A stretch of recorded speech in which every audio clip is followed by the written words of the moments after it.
halkani waa Hirshabelle TV.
shaqaynta garoonka kaliya ma aha iyadoo waliba garoonkii aan ku ciyaari jirnay oo maanta wasaaradii sportiga iyo dhalinyarada wasiir ka yahay walaalkii oo asna kamid ah ciyaartoyda xilliga gobolka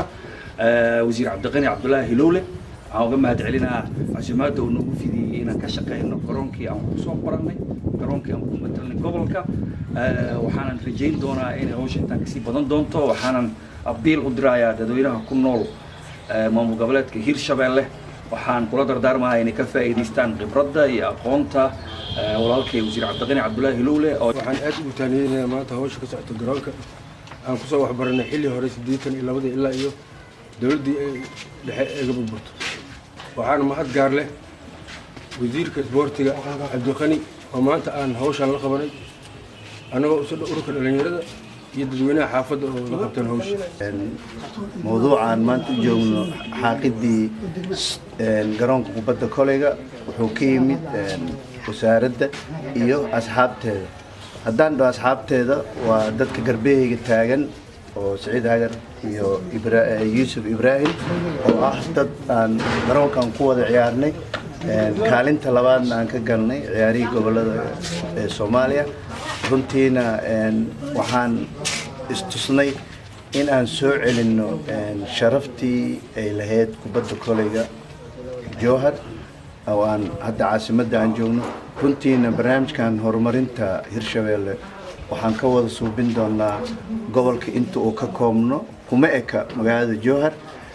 sportskana waa isdhexgalka bulshada ama ummad kala duwan ayuu isu keenaa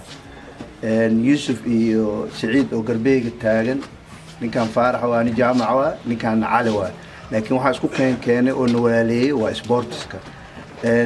sportskana dad badan oo kala maqan waa isu keenaa wuxuuna ku suubiyaa wanaag iyo horumarin marka waxay Saciid iyo Yuusufna iga ballan qaadeen inay tababar u furi doonaan